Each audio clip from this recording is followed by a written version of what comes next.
right, Coach. We got Wagner coming in tomorrow, and obviously a second straight week with multiple games with a couple coming up.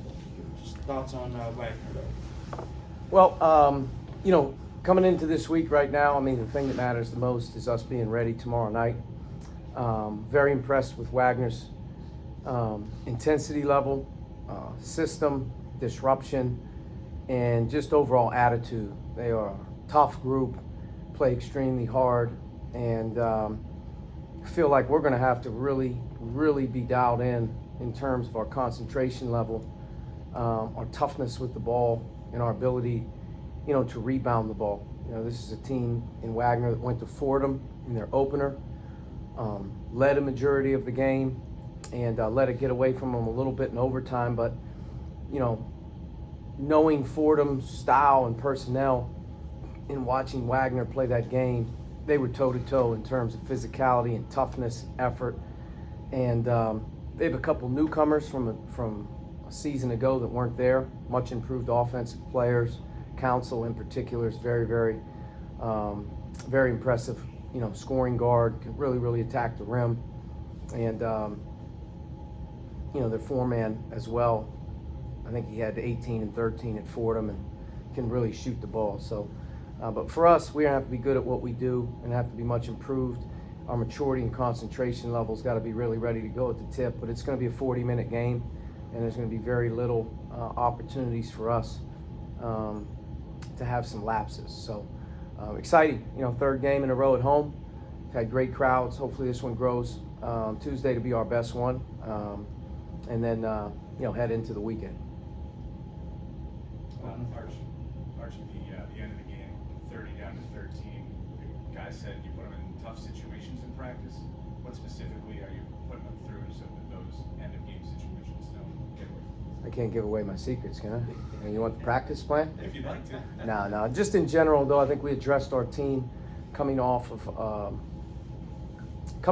Fairfield and coming off of Central Connecticut State, both our first two games. Coming off them, if you take one thing away from our team that carries over into practice, is the ability to finish.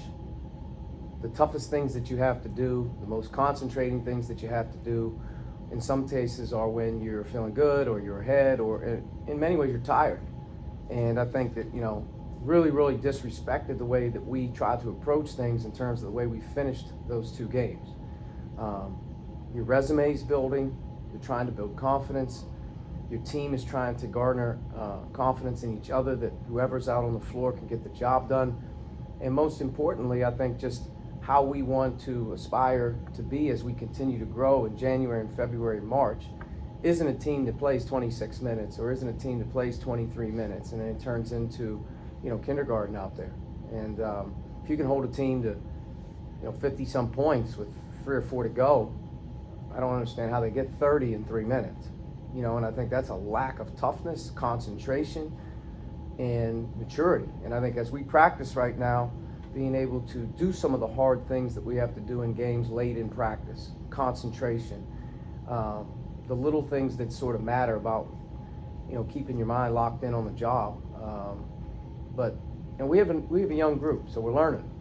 Don't obviously aspire to play our best basketball in November. We're learning about ourselves. But for us to be the best that we can when it matters the most and to be good, we've got to improve on some of the things that are clearly right now not positives. And I would say that you look at our turnover rate on offense, too sloppy. You look at our defensive rebounding, pathetic. And if you look at our ability to concentrate and finish with maturity and purpose, it's not there yet. So we got a long way to go, but most importantly, I think our team has taken the message, and hopefully we can on Tuesday night play better, more complete. That follows up. Just how have they taken the coaching? Do you see early returns? Good. Our group wants to win. Our group wants to win. We have good attitude. To me, concentrating on developing guys right now and continuing to get them better. We have good buy-in. Each week presents a different challenge. Tomorrow night's going to present, a really different challenge for us in terms of the pressure that we're going to see. We haven't seen that yet. In terms of the, they're going to keep coming mentality, so to speak. Like, you're not going to have the ability to kind of like get tired in this one. You have to be ready. And, then heading into the weekend will be a different challenge. But we have different guys right now, I think, that are ready to emerge and give us good minutes. And we're just focusing on the growth of our group, and I do think we have good buy-in. Coach, in the first 2 games, you scored a lot of your points in the paint. You mentioned that Wagner's a tough team. Do you think you'll be able to stay the course, or do you think you'll have to diversify your scoring profile? No, I mean, I think we're set in stone in terms of how we're trying to do it. I think there's different ways to attack the paint. There's different ways to score in the paint. We have a size advantage, but can we handle the ball? And the second part of it is, are we tough enough to rebound the ball? And I think, when you play against a team like Wagner and you're going to handle full court pressure, changing defenses, really, really up after you, you're going to have to drive the ball. You're going to have to open up the floor a little bit, and you're going to have to drive it. So there's different ways to get it there, but I think that our team, from transition to half court to different ways we can, I still think that the way we aspire to play is going to be inside out, and it comes in different ways. And I think in this game, we're going to have to find a way to incorporate our front court, and they're going to have to do a good job handling the ball in their time. And I think our perimeter people are really going to have to handle the ball and make good decisions, in particular when they're handling against pressure when they put it down. Coach, this early on in the season, how much is it about also scouting yourselves too, which I've heard a couple times in your answers today, but just about getting to know the personnel and tighten up rotations, things like that, more so than worrying about opponents, things like that? Really, 100% of the time, we're constantly studying ourselves. Watch practice film daily. You're breaking down practice clips for players daily. You're trying to improve them. You're seeing where you're lacking in practice and how it can carry over into the games. So you're constantly in self-evaluation and self-improvement. Each game presents a different, unique challenge. You want to see yourselves execute as a coach, and a staff. You want to see yourselves do things at a high level, and the things that we're not, obviously, we're really trying to go to work on. There are some things right now that we can control, that we need better attention to detail and buy-in. We need more toughness plays on the glass, and we have to make better decisions in particular with multiple players handling the ball in transition or in different times. We're having too many unforced or silly turnovers, trying to do things out of our context. The defensive rebounding starts from always right to Jeremy Fumina. It goes down the line. We are not getting the job done on the boards. It's something that we really should be a team that can rebound the ball effectively, but we're not doing it right now. We haven't gotten the message, and no better time on Tuesday than to handle one of the best offensive rebounding teams in the country, and they were a year ago, and they are again this year. So I think, that challenge is right up on a T-ball for us. But as much as you can prepare for the other team and what they do and how you do it, you have to be able to look at yourselves and continue to get better. And you have to continue to really believe in what you do. And if you just do some of the things that you do well every day, you're going to be fine. And you're not going to be able to stop the other team from putting in new plays or changing defenses. You have to be good at what you do on the fly. And it's the great thing about basketball. It's a system. Get good at what you do, and don't change day to day because it's not working. Just get better at what you do. And so it's constant self-evaluation. Practice is probably more important in the self-evaluation than the games are, because it's too late when you get to the game. You want your guys to be able to do things a certain way when you get there. So you can get better, man. I mean, November's a time where you're focusing in on the games, the rotations, the play calls, things that don't work. But in reality, you're pushing towards, are you going to be this week what you were last week? Are you going to be next week what you were this week? Can you be on December 1st way better than you were when you started? Can you keep going through December? And when you get to conference play, there's another huge jump coming from January to February. So basketball's a game. I think that's the unique thing about it, is you see certain teams maybe get off to slow starts and then really hit their rise at the end. You see teams get off to fast starts and fade. There's teams that aspire to be good and get better. And I think if you concentrate on just getting better and doing what you do every day, those teams have a chance to finish strong. Coach, Council and Kelton for Wagner were junior college transfers, and you've got a couple. I wanted to ask you about the mindset of a JUCO coming in that they didn't get there the first time. Do they have a different appreciation or sense of determination because of what they had to go through to get here? In some ways, I think those guys are hungry guys. They're grateful guys. They're also guys that really have a sense of urgency because they don't have a 4-year career. when a junior college player shows up, most cases, man, they really have to do a great job to maximize their opportunity because they only have, a 2-year run. So a lot of times, the opportunity that they're granted or the opportunity that they earn is something that they don't want to lose, and they have urgency about them. You look at our guys with Tyson and always maybe in a little different boat than Tyson, but those guys came here in many ways to provide instant role, instant opportunity, because they wouldn't come here otherwise, because why would you leave junior college to go to a place where you're not going to play? It doesn't make sense for them. So I look at the 2 guys from Wagner, and I see 2 guys in that conference. They're going to be 2 of the better players in their league, and they've completely and totally impacted their team in a positive way. And if you look at those 2 additions, maybe 2 of the best players on Wagner's team, 2 most important guys, signed up, obviously were recruited well, and came in for a direct role and got it.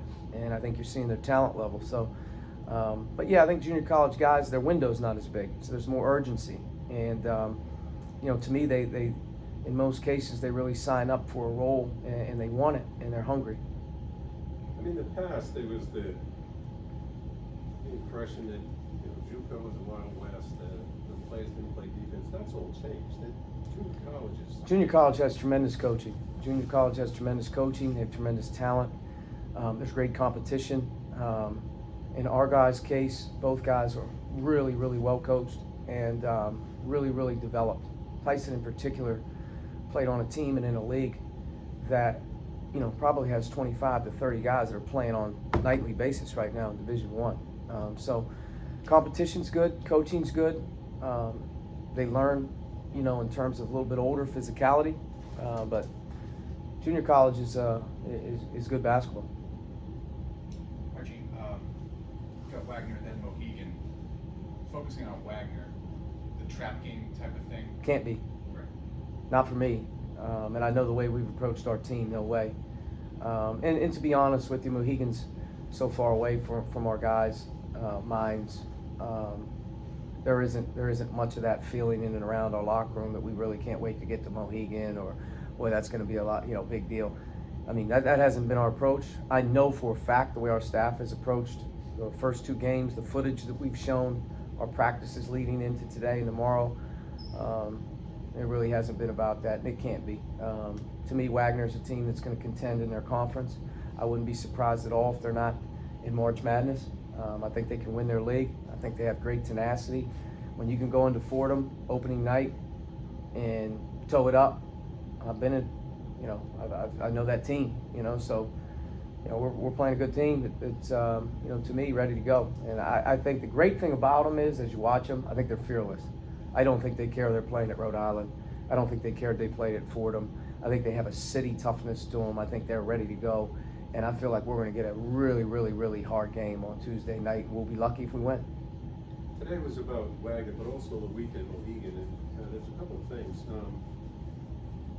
I asked Jay House about, when he gets past his guard defender today, I didn't say it this way, but there wasn't a lot inside. But this weekend, when he beats his guard, there's going to be some strength inside. It'll be different. And what he thought of that, and of course, he didn't care. He was like, don't bother.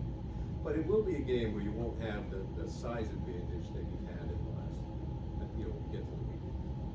Yeah, from a physicality standpoint, Jaden will be one of the more physical guards in any game that he plays. That's the great thing about him. His decision-making, attacking the basket, shot blocking, you want your guys to understand the right shots to take in the drives that we're practicing every day and how to finish. Some of it's natural with him, though. He's a natural-born attacker.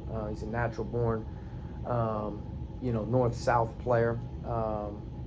But as the teams get bigger, tougher, stronger, I think he'll be smarter and he'll learn, as we go. But size isn't the thing that we're walking in the door every day saying, boy, I'm glad we're big. I think one of the things that we have to do is we have to be very versatile. We have to play different combinations of players. And at the end of the day, if that requires a small team, then it's a small team. If it requires our bigger teams or bigger guys that have an opportunity to get in there, great. But I think we can have some versatility with the way that we play. But your effort level kind of defines, and your toughness sort of defines, you, not size. So we have some size, but I don't think we walk in the door saying we're big, we're going to be good. I don't think that works. So we've been able to play some small, we've been able to play some big, we've been able to impact the game a couple different ways. But, right now, I think we're doing a decent job of just playing the game the right way for the most part. And I think as we keep going, that's going to be the common theme. All right, folks. All right, guys, we'll see you. Thank you. Ladies.